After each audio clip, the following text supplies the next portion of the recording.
Hello aspirants, welcome to Bhagyalakshmi IAS institute where passion meet purpose. ఇక్కడ చూడండి మనము yesterday చూసాము పీటీ 365ది అంటే మనం ఇక్కడ ఇయర్లీ కరెంట్ అఫైర్స్ చూస్తామండి. సో అంటే ప్రిలిమ్స్ టెస్ట్కి రిలవెంట్గా ఇయర్లీ కరెంట్ అఫైర్స్లో మనం పాలిటీ చూస్తున్నాము. సో పాలిటీలో నైట్ పార్ట్ 1 అప్లోడ్ చేశాను 12కి. సో ఈరోజు పార్ట్ 2 తీసుకుంటే ఇక్కడ చూడండి సైమల్టేనియస్ ఎలక్షన్ గురించి ఇక్కడ మనకి న్యూస్లో ఉంది. అసలు మరి ఇది ఏంటి అనేది మనం చూస్తే ఇక్కడ చూడండి one nation one election bill officially known as a constitution 129th amendment bill అనేది 2024లో ఇక్కడ పెట్టడం జరిగింది. It has been introduced in the Indian parliament. ఇక్కడ ఇండియన్ పార్లమెంట్లో ఇంట్రడ్యూస్ చేశారు. ఎందుకనంటే to propose the simultaneous election for both Lok Sabha, lower house of the parliament and all state legislative assemblies. This move has been topic discussion of the several reasons. దీని మీద చాలా discussion జరిగాయి. అంటే like ఇప్పుడు మనకి ఎమ్మెల్యే ఎంపీ ఎలక్షన్ జరుగుతాయి కదా వాటి గురించి. ఓకే, ఇక్కడ కీ ప్రొవిజన్స్ అసలు బిల్లులో ఉన్న ప్రొవిజన్స్ ఏంటంటే ఏమంటుందంటే insertion of the article 82A insert చేయమంటున్నారు. అంటే ఈ ఆర్టికల్ ఏం చెప్తుందంటే this article mandate the election commission conduct A general election for the Lok Sabha and all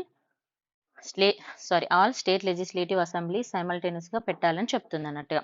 అంటే ఈ రెండింటి కూడా సైమల్టేనియస్ ఎలక్షన్ జరగాలని. It also ensure that the term of all the state assemblies will end with the full term of Lok Sabha. ఇంకోటి ఏమంటుంది అన్ని లోక్సభ మనకి state assemblies కూడా end with the full term తోటి ఎండ్ అవ్వాలన్నట్టుగా చెప్తున్నారు.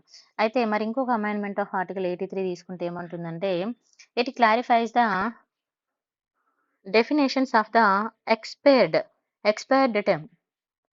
అన్ఎక్స్పైర్డ్ టర్మ్ గురించి ఇక్కడ డిఫైన్ చేసింది. ఇది mid term and general election. ఇక్కడ unexpired term, mid term and general election terms గురించి ఇది చెప్పడం జరుగుతుంది. మరి ఏమంటుందంటే Lok Sabha is dissolved before the completing full 5 years term.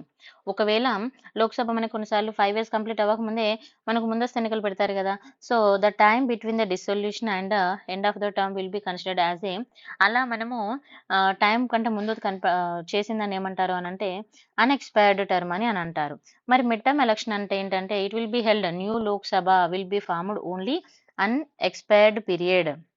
And amendment of the article 172 amendment తీసుకుంటే it clarify the concept of the ఇప్పుడు మనకు అన్ఎక్స్పైర్డ్ టర్మ్ ఉంది కదా అండ్ ఫుల్ టర్మ్స్ గురించి చెప్తుంది. ఫర్ దేనికి అని అంటే స్టేట్ లెజిస్లేటివ్ అసెంబ్లీస్ యొక్క ఈ టర్మినాలజీ గురించి ఇక్కడ చెప్పడం జరుగుతుంది. తర్వాత అమెండ్మెంట్ ఆఫ్ ఆర్టికల్ 327 ఏం చెప్తుందంటే it gives the parliament the power to make the provisions and concerning elections to the legislatures and including the elections to the Lok Sabha and state legislative assemblies. Okay, next మరి simultaneous election అని అన్నాం. So ఇక్కడ చూడండి the term one nation one election అనేది మనం చూస్తూనే ఉన్నాము, వింటూనే ఉన్నాము. ఇది ఏం రిఫర్ చేస్తుంది అంటే కండక్టింగ్ ద జనరల్ ఎలక్షన్ ఎవరెవరికి బోత్ లోక్సభకి అండ్ ఆల్ స్టేట్ అసెంబ్లీస్ కి ఇక్కడ సేమ్ టైంలో పెట్టాలనేది మెయిన్ ప్రపోజల్ అన్నట్టుగా.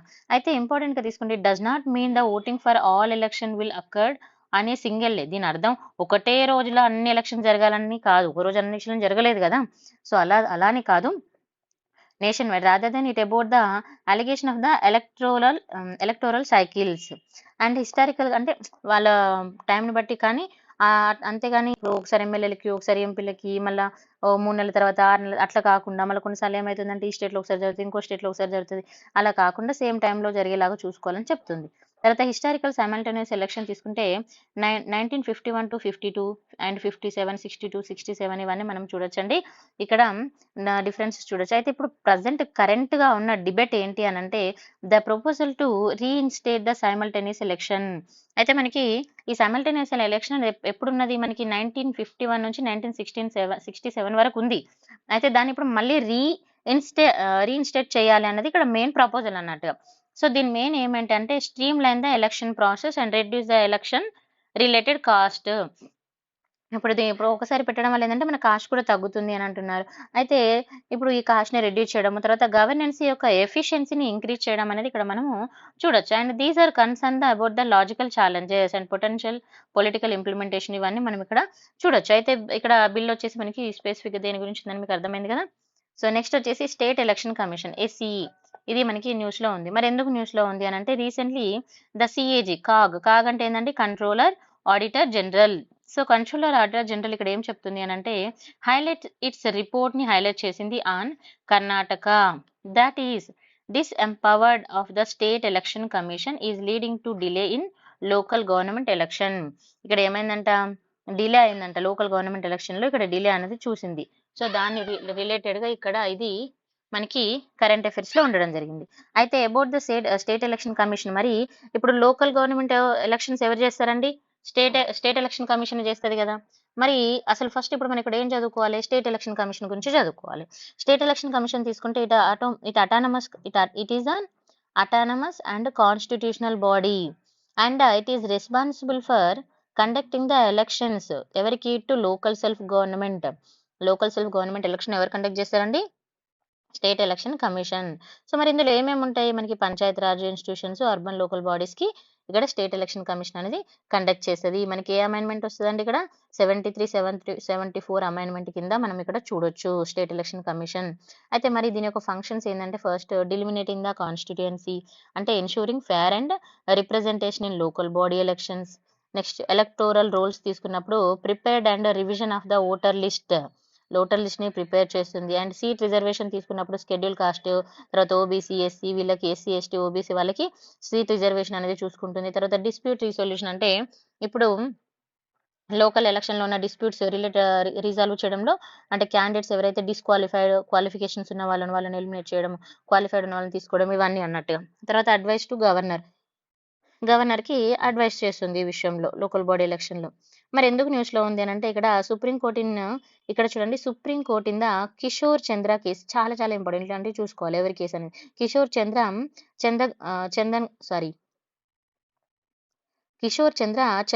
చెంగన్నా లాల్ రాథోడ్ కేసు 2024. ఇక్కడ ఏమంటుందంటే, ruled that the constitutional court has the power to review the order of the delimitation commission. అయితే ఇక్కడ ఏమంటుంది, ఇక్కడ constitutional court have the power, ఎవరికి పవర్ ఉంది అని ఇక్కడ డిస్కషన్ అనేది జరుగుతుంది అన్నట్టుగా డెలిమినేషన్ కమిషన్ మీద. If the order is found మిస్ఫెస్లీ arbitrary, అయితే ఇక్కడ ఏమంటుంది, డెలిమినేషన్ కమిషన్ మీద ఇక్కడ రివ్యూ అనేది చేయొచ్చు, ఒకవేళ అది కరెక్ట్ గా జరగలేదు అన్నప్పుడు ఇక్కడ చర్య తీసుకోవచ్చు అని చెప్తుంది. అసలు మరి డెలిమినేషన్ కమిషన్ అంటే ఏంటి అని అంటే, ఇక్కడ డెలిమినేషన్ అంటే it is the process of determining the number of seats and definition of the boundaries of the territorial constituency, both the Lok Sabha and the state legislative assembly. అంటే ఎన్ని సీట్లు ఉండాలి, ఏంటి నెంబర్ ఆఫ్ సీట్లు ఎన్ని ఉండాలి, స్టేట్ టెరిటోరియల్ బౌండరీస్ ఎక్కడి వరకు, అట్లా అవన్నీ చూసుకుంటున్నారు డెలిమినేషన్ కమిషన్. అయితే డెలిమినేషన్ కమిషన్ తీసుకుంటే ఇట్స్ హై పవర్డ్ బాడీ, ఓకేనా. అండ్ ఇది వచ్చేసి ఆర్టికల్ 82 ఆఫ్ ద కాన్స్టిట్యూషన్ కింద మనం దీన్ని చూడొచ్చండి. తర్వాత మనం తీసుకుంటే ఇండియాలో delimitation commission has been constituted 4 times. మనం ఇక్కడ చూడొచ్చు 1952లో, 63, 73, 2002లో. మరి ఇది వచ్చేసి ఏంటంటే స్టాట్యూటరీ బాడీ, అంటే క్రియేటెడ్ బై ద లా ద్వారా క్రియేట్ అవుతుంది, ఓకేనా. So very very important. And authority of the delimitation commission తీసుకున్నప్పుడు it's considered as a final, not open to challenge to any court. ఒకవేళ డెలిమినేషన్ కమిషన్ ఏదన్నా decision తీసుకుంటే దాన్ని మనం ఇక్కడ ఏ కోర్టులో ఛాలెంజ్ చేయడానికి ఉండదు, ఎందుకంటే ఇక్కడ it is created by law, ఓకేనా. And which copies are order to the presented in the Lok సభలో అండ్ స్టేట్ లెజిస్లేటివ్ అసెంబ్లీలో పెట్టడం అయితే జరుగుతుంది అన్నట్టుగా, okay. So these are the very important. Next వచ్చేసి మనకి model code of conduct, MCC అంటాం. మరి మోడల్ కోడ్ ఆఫ్ కండక్ట్ ఎందుకు న్యూస్ లో ఉంది తీసుకుంటే, ఇక్కడ చూడండి, in response to the violation of the model code of conduct during the Lok Sabha elections, election commission of India has recently issued the directive to the political parties and representatives and arguing them to use the social media platform ethically. అయితే social media platforms ఇష్టం వచ్చినట్టుగా use చేసుకుంటున్నారు అన్నట్టుగా. So అలా use చేసుకోకుండా కొంచెం ఎథికల్గా use చేసుకోవాలన్న point of వ్యూలో, అండ్ మనకి ఎంసీసీని ఇది వైలేట్ చేస్తున్నారన్న పాయింట్ ఆఫ్ వ్యూలో ఇది న్యూస్లో ఉంది. So violation of the model code of conduct, ఓకేనా. So model code of conduct అంటే ఇక్కడ మనం మెయిన్ ఇంపార్టెంట్ చూసుకోవాలి. సో చూడండి, ఇది ఎప్పుడు ఇంట్రడ్యూస్ చేశారంటే 1960లో during the state assembly election టైంలో, కేరళ యొక్క అసెంబ్లీ టైంలో, కేరళ యొక్క ఎలక్షన్స్ టైంలో ఇక్కడ ఇంట్రడ్యూస్ చేశారు 1960లో. మరి దీని నేచర్ ఏంటంటే సెట్ ఆఫ్ గైడ్ లైన్స్ అనేది ఎస్టాబ్లిష్ చేస్తుంది ఎలక్షన్ కమిషన్ ఆఫ్ ఇండియాకి, ఓకేనా. సెట్ ఆఫ్ గైడ్ లైన్స్ ని ఎస్టాబ్లిష్ చేస్తుంది ఎవరు అనంటే ఎలక్షన్ కమిషన్ ఆఫ్ ఇండియా, కొన్ని రూల్స్ పెడుతుంది అన్నట్టుగా.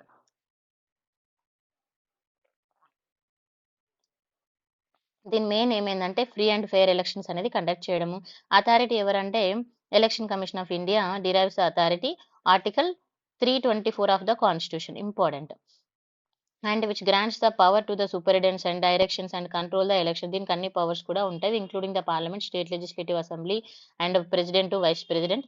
అన్ని ఎలక్షన్లో కూడా అథారిటీ అనేది ఉంటుంది.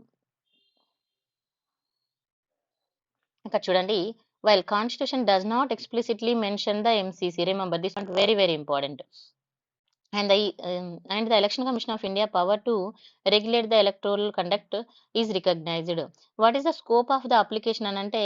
It applies to all the political parties and candidates, polling agents, government in power and government employees. అందరు కూడా ఇది వర్తిస్తుంది. మరి డ్యూరేషన్ ఆఫ్ ద అప్లికబిలిటీ తీసుకుంటే ఇది ఎప్పుడు అనంటే it ensure the moment of the election schedule is announced until the election result. ఎప్పుడు ఎలక్షన్ షెడ్యూల్ అనౌన్స్ చేసినప్పటి నుంచి అది ఎలక్షన్ రిజల్ట్ డిక్లేర్ అయ్యే వరకు కూడా దీని డ్యూరేషన్ అనేది ఉంటుంది. మనం పంజాబ్ అండ్ హర్యానా హైకోర్టు తీసుకుంటే upheld the period of the applicability in Harban Singh Jawalal versus union of India కేసులో మనం ఇక్కడ 1997లో కేసులో చూడొచ్చు ఇక్కడ వయలేషన్ అనేది.